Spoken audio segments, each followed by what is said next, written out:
नमस्कार, VCN के हिंदी समाचारों में आपका स्वागत है। शहर के हृदय स्थल में स्थित नेहरू मैदान की ऐतिहासिक इमारत की स्कूल में बीते बुधवार की देर शाम लगी भीषण आग के मामले में पुलिस, सार्वजनिक बांधकाम तथा दमकल विभाग जहां अपने अपने तरीके से इस मामले की जांच करेंगी, तो वहीं दूसरी ओर मनपा प्रशासन अपनी ओर से इस मामले की जांच हेतु समिति गठित करते हुए जांच अहवाल मनपा प्रशासन को सौंपेंगी। बताया गया है कि प्राथमिक जांच में यह भीषण आग शॉर्ट सर्किट से होने की संभावना जताई गई है, लेकिन मनपा प्रशासन के साथ ही अन्य तीनों विभाग जब तक जांच अहवाल पूरा नहीं कर लेते हैं, तब तक किसी ठोस नतीजे पर पहुंचना जल्दबाजी हो सकता है। इस संदर्भ में मनपा के शिक्षा सभापति चेतन गावंडे ने बताया है कि मनपा स्कूल की प्रथम मंजिल पर जिस जगह आग ने तांडव मचाया, वह जगह विद्यार्थियों के लिए प्रयोगशाला के रूप में उपयोग में लाया जाता है। हालांकि यहां किसी प्रकार के कोई भी महत्वपूर्ण दस्तावेज या स्कूली रिकॉर्ड नहीं जले हैं, लेकिन प्रयोगशाला के कुछ रासायनिक सामान व थोड़े बहुत कागजात जलकर राख हुए हैं। बताया जाता है कि बीते बुधवार की देर शाम शहर की ऐतिहासिक धरोहर समझे जाने वाली नेहरू मैदान में मनपा की ओर से चलाई जाने वाली स्कूल इमारत के पहली मंजिल पर जिस प्रयोगशाला को भीषण आग ने अपनी चपेट में लिया है, इस घटना से शहर की अन्य पौराणिक व ऐतिहासिक धरोहर की सुरक्षा को लेकर अब सवालिया निशान खड़े होने लगे हैं। इस घटना को लेकर यहां के मुख्य अध्यापक प्रकाश मेश्राम ने सिटी कोतवाली थाने में शिकायत दर्ज कराई है। शिकायत के अनुसार आग की इस घटना में लगभग 1 लाख रुपए के आसपास नुकसान बताया गया है। दिल दहला देने वाले इस भीषण कांड को देखने के लिए बड़े पैमाने पर लोगों का हुजूम नेहरू मैदान में एकत्रित हुआ था। आग की भयावहता इस बात से समझी जा सकती है कि आग की लपटें लगभग 1 किलोमीटर के दायरे में देखी जा रही थी। इस भीषण अग्निकांड में प्रयोगशाला में रखी 16 अलमारियां, 10 टेबल, 22 स्टूल तथा अनेकों पंखे सहित लगभग 1 लाख रुपए के करीब सागौन की लकड़ियां जलकर खाक हो चुकी है। भीषण अग्निकांड को लेकर मौका वारदात का मुआयना किया गया तो पता चला कि यहां के कक्षा 10वीं के विद्यार्थी कस्तूरबा उद्यान के सामने एक पेड़ के नीचे अपनी शिक्षिकाओं के साथ शिक्षा ले रहे हैं। बताया जाता है कि भीषण अग्निकांड पर नियंत्रण पाने के लिए दमकल विभाग की टीम कर्मचारियों ने भारी प्रयासों के बाद देर रात इस आग पर नियंत्रण पाया। इस दौरान पानी की बौछारों से घटना स्थल से सटी दोनों कक्षाएं पानी से लबालब हो गई थी, जिसके चलते कक्षा 10वीं के छात्र तथा छात्राएं समीप के कस्तूरबा उद्यान के पास पेड़ के नीचे अपनी शिक्षिकाओं के साथ बैठकर आज पढ़ाई करते देखे गए। एक ऐतिहासिक इमारत में भीषण आग लग गई। आपको बता दें, ये इमारत 1929 की इमारत है, जिसका उद्घाटन सुभाष चंद्र जी बोस ने किया था। इस इमारत के अंदर महानगर पालिका 3 स्कूलें चलाती है। इस स्कूलों के अंदर 500 से 600 छात्र पढ़ाई करते हैं, लेकिन कल आगजनी के बाद इस स्कूल के पूरे क्लासेस जलकर खाक होने की वजह से इन छात्रों को नुकसान ना हो। हाल ही में भी 10वीं की परीक्षा है, उन परीक्षा को मद्देनजर रखते हुए इन छात्रों को आज खुले मैदान में ही पढ़ाई करनी पड़ी है। आज टीचरों ने इनको खुले मैदान में पढ़ाई कराई है। आपको इन छात्रों से हम बात कराते हैं, इनसे पूछते हैं कि आज आपने खुले मैदान में पढ़ाई की है, किस वजह से की है और क्या इसके आपके शिक्षा पे क्या असर पड़ रहा है। हम बात करने के लिए चलते हैं इन छात्रों के पास। हाल ही में अभी फरवरी के अंदर 10वीं की परीक्षा होने वाली है। ये जो आप कल जहाँ आगजनी हुई थी, ये 10वीं का सेंटर भी दिया गया है। आपको ये बता दें, इस स्कूल के अंदर 10वीं क्लास के छात्र भी है जिनको पढ़ाई पे काफ़ी असर देखने को मिल रहा है, जिसकी वजह से आज ये खुले मैदान में पढ़ाई कर रहे हैं। आइए हम उनसे ही बात करते हैं। जी, आपका नाम? आचन कुमार। जी, आचन कुमार। जी, बताइए आप कितनी क्लास में हो? 10वीं क्लास। 10वीं क्लास। आपके अभी हाल ही में पेपर होने वाले हैं, उसके बाद आपके स्कूल में आग लग गई है। इससे आपको क्या लगता है, क्या आपका नुकसान हुआ है? क्या पढ़ाई पे आपका नुकसान नज़र आ रहा है? थोड़ा सा तो आ रहा है जी। पढ़ाई के बारे में सारे टीचरें अपने अपने विषय पढ़ा रहे हैं। आज आप स्कूल छोड़ के खुले मैदान में पढ़ाई कर रहे हो, कैसा फील कर रहे हो आज आप? दुख हो रहा है बाहर पढ़ रहे करके। हमारे साथ एक और छात्र है, आइए सामने आइए। आप आपका नाम बताइए। आकाश यादव। जी, आकाश यादव, आप कौन सी क्लास में हैं? 10। जी, आप बताइए, आपके स्कूल में कल भीषण आग लग गई। आग लगने के कारण आपको यहाँ खुले मैदान में पढ़ाई करनी पड़ रही है। आपको टीचरों का क्या योगदान मिल रहा है? आपकी अभी 10वीं की परीक्षा होने वाली है, तो आप क्या कहना चाहेंगे? हम ये करना चाहेंगे, इधर मैदान में पढ़ा रही है, बहुत अच्छा है। आपको लगता है आपके स्कूल में आग लगी है कि आग लगा दी गई है? आग लगी है। ऐसा आपको लगता है आग लगी है? तो आपको ऐसा लगता है कि आपका भी 10वीं की परीक्षा होने वाली है, कहीं ना कहीं नुकसान का आपको सामना करना पड़ सकता है? करना पड़ेगा। तो दूसरी ओर आग की भयावहता का अंदाज इसी बात से लगाया जा सकता है कि सुबह जब मौका वारदात का मुआयना किया गया तो घटनास्थल पर चारों ओर जले सामान का मात्र कोयला नजर आ रहा था। आग की लपटों ने प्रयोगशाला में लगे सागौन के लकड़ियों सहित कवेलुओं को भी कोयले के रूप में तब्दील कर दिया था। यहाँ तक कि लोहे की अलमारियां तथा पंखे भी जलकर अपना स्वरूप बदल चुके थे। आग की घटना को लेकर मनपा के शिक्षा सभापति चेतन गावंडे ने बताया है कि नेहरू मैदान स्थित ग्राउंड जिला प्रशासन के कब्जे में है। यहाँ रोजाना अवैध तरीके से पार्किंग का नजारा देखा जा सकता है। बड़े वाहन धारकों की मनमानी तो इस कदर बढ़ चुकी है कि कुछ बड़े वाहन धारक अपने वाहन स्कूल की दीवार से सटकर पार्क करते हैं। ऐसी ही अवैध पार्किंग की वजह से आगजनी के दौरान दमकल विभाग के वाहनों को मौके पर पहुंचने में भारी दिक्कतों का सामना करना पड़ा। बताया जाता है कि मनपा प्रशासन की ओर से नेहरू मैदान अपने कब्जे में लेने के लिए अनेकों बार जिला प्रशासन के साथ पत्र व्यवहार किया जा चुका है, लेकिन जिला प्रशासन मनपा के पत्र व्यवहार पर कोई जवाब देने के लिए तैयार नहीं है। के छात्र जिन्होंने अभी इनको भी कहीं ना कहीं आशंका लगी हुई है कि इस स्कूल में आग लगी नहीं, आग लगाई गई है। इन छात्रों का अभी हाल ही में अभी 10वीं की परीक्षा होने वाली है। इनका 10वीं का साल पे कुछ असर ना पड़े, कहीं ना कहीं असर ना पड़े, इसीलिए इन टीचरों ने आज इन्हें खुले मैदान में पढ़ाई कराई है। कैमरा जर्नलिस्ट हफीज के साथ मैं शहबाज खान, VCN न्यूज़ अमरावती। एक सरफिरे पति ने अपनी पत्नी के चरित्र पर संदेह करते हुए जहां उसके सिर पर तीक्ष्ण हथियारों से वार कर लहूलुहान कर दिया, तो दूसरी ओर संबंधित महिला की ओर से इस हमले का विरोध किए जाने के दौरान उसके हाथ की 3 उंगलियां कट गई। गंभीर रूप से घायल इस महिला का उपचार जिला सामान्य अस्पताल में जारी है। प्राप्त जानकारी के अनुसार जिले के लोनी थाना क्षेत्र अंतर्गत आने वाले चोर माहुली निवासी आरती मनोज सिखरे ने बताया है कि उसका विवाह विगत 10 वर्षों पूर्व मनोज के साथ रीति रिवाजों के तहत हुआ था।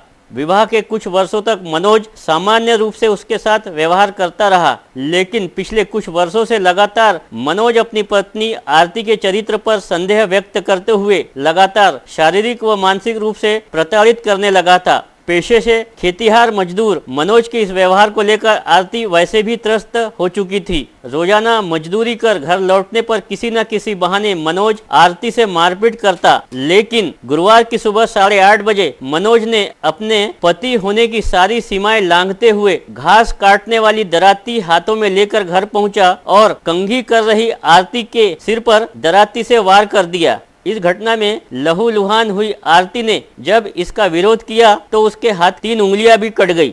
यह दृश्य देख रही मनोज की बेटी वहां से भागते हुए आरती के पिता के घर पहुंची और घटना की सारी जानकारी दी। बताया जाता है कि वहशी मनोज ने अपनी बेटी का पीछा करते हुए उसे भी मारने का प्रयास किया। घटना की जानकारी मिलने पर आरती के पिता सहित पूरा परिवार मौका वारदात पर पहुंचा। तब तक मनोज मौके से फरार हो चुका था। घायल कराह रही आरती को उसके पिता सहित अन्य लोगों की मदद से तत्काल जिला सामान्य अस्पताल लाया गया, जहां डॉक्टरों ने घायल आरती पर उपचार किया तथा उसके जख्मी सिर और उंगलियों पर शस्त्र क्रिया की। पता चला है कि इस घटना की जानकारी इरविन पुलिस चौकी में कार्यरत कर्मचारियों को मिलने के बाद घायल आरती का बयान दर्ज किया गया तथा घटना की पूरी जानकारी लोनी पुलिस को दी गई, जिसके बाद दफा 307 के तहत आरोपी मनोज सिखरे को लोनी पुलिस ने गिरफ्तार किया है।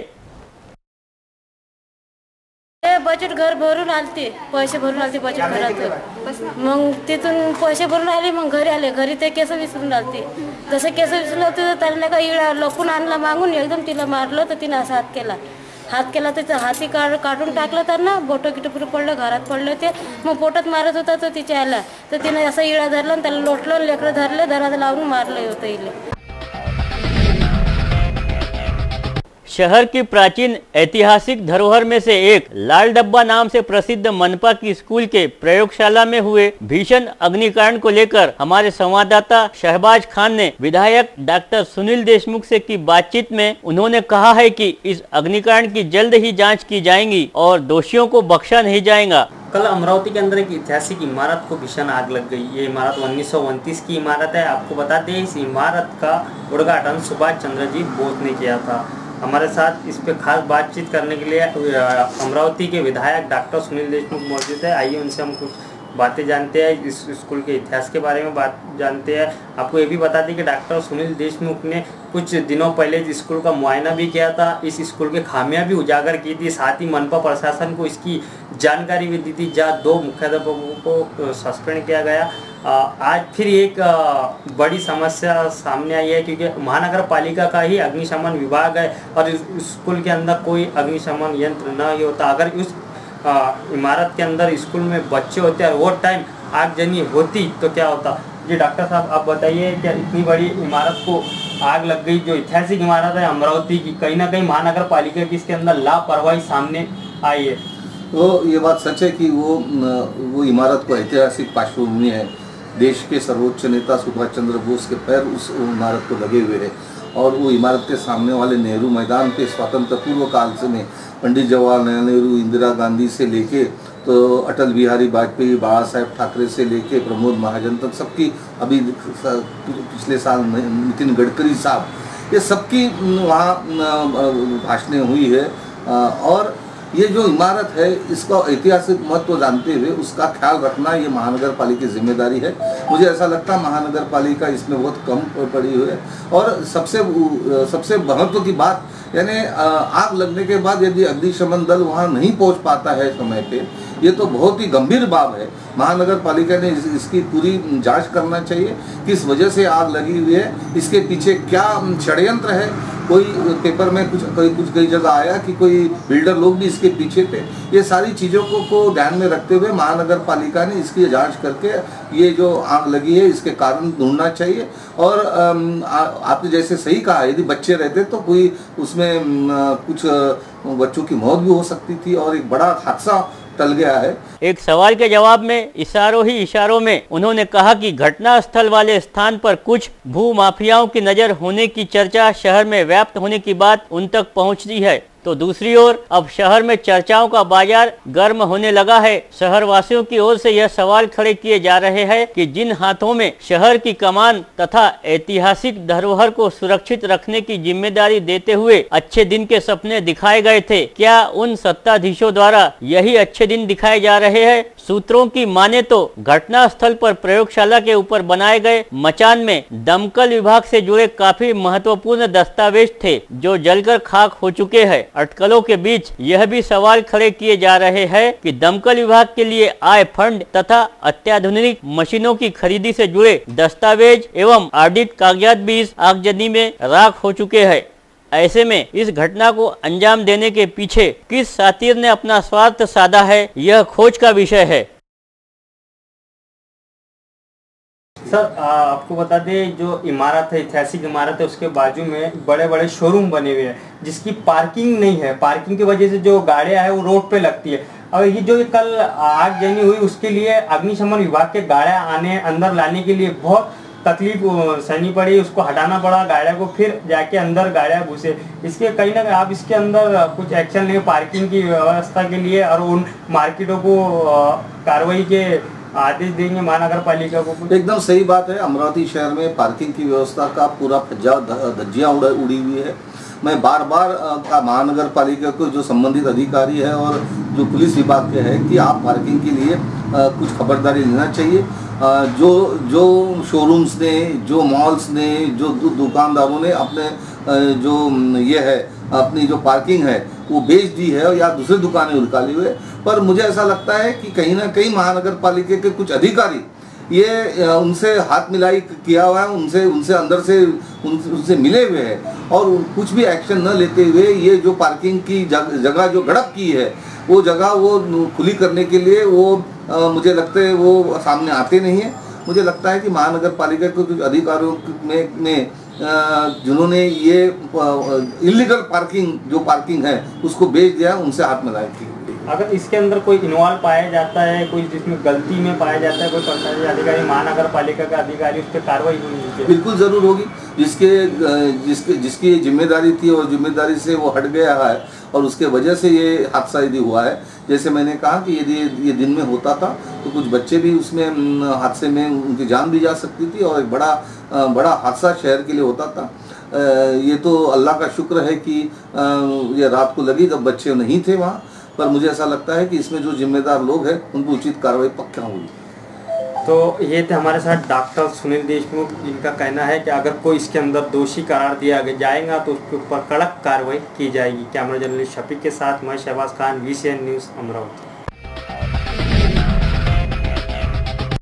वडाली वन परिक्षेत्र के अधिकारी हरिश्चंद्र पटगवानकर पर एट्रोसिटी के तहत फ्रेजरपुरा थाने में मामला दर्ज किया गया है। जानकारी के अनुसार शिकायतकर्ता उमेश हिवराड़े ने अपनी शिकायत में कहा है कि पटगवानकर के खिलाफ शिकायत दर्ज करने को लेकर पटगवानकर ने उमेश हिवराड़े को पिछले दिनों विश्राम गृह में बुलाया था और शिकायत वापस लेने की बात कही थी, परंतु उमेश हिवराड़े द्वारा अपनी शिकायत वापस न लिए जाने पर हरिश्चंद्र पटगवानकर ने उमेश हिवराड़े को जातिवाचक गालियां दी और देख लेने की धमकी दी। इसके साथ ही वन परिक्षेत्र अधिकारी हरिश्चंद्र पटगवानकर ने अपने पास से पिस्तौल निकालते हुए उमेश हिवराड़े को धमकाया तथा शिकायत नहीं लेने पर किसी भी कीमत पर उसे नहीं बख्शने की धमकी दी थी। इस मामले की शिकायत के आधार पर फ्रेजरपुरा पुलिस ने हरिश्चंद्र पटगवानकर के खिलाफ एट्रोसिटी का मामला दर्ज किया है।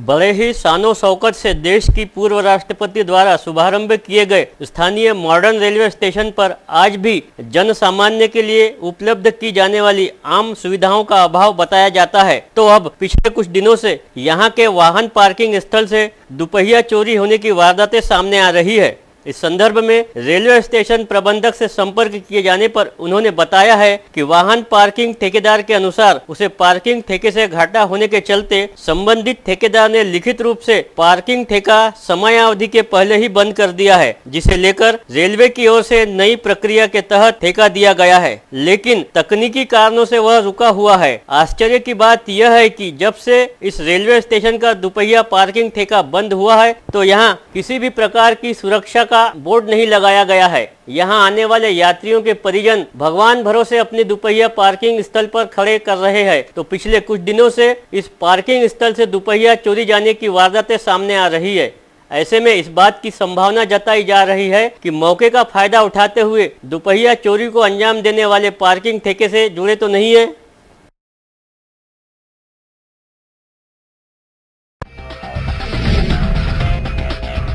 कुछ आदिवासी आश्रमशालाओं को राज्य सरकार से अनुदान नहीं मिलने के चलते समाज सेवी मतीन भोसले ने एक पत्रकार परिषद के जरिए आह्वान किया है कि पेपर रद्दी तथा पुराने इलेक्ट्रिक सामानों को उनको दिया जाए, जिसे बेचकर इन आश्रमशालाओं का रोजाना खर्च चलाया जाएगा।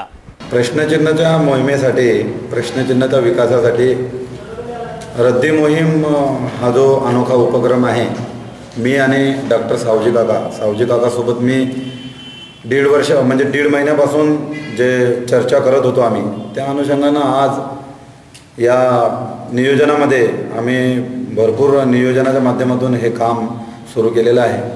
म्हणजे प्रश्नचिन्हाला जे जुनी इलेक्ट्रॉनिक्स वस्तू, काही खेळण्याचे साहित्य असेल, काही फर्निचर असेल, काही म्हणजे जुने कॉम्प्युटर असेल, टीव्ही असेल, अशा परिस्थितीमध्ये जे समजा आपण आपल्या जुन्या घरामध्ये जुने पडलेले जे वस्तू असेल आणि ते जर समजा प्रश्नचिन्हाच्या उपयोगी पडत असेल, ते सुद्धा आपण या मोहिमेमध्ये घेणार आहे।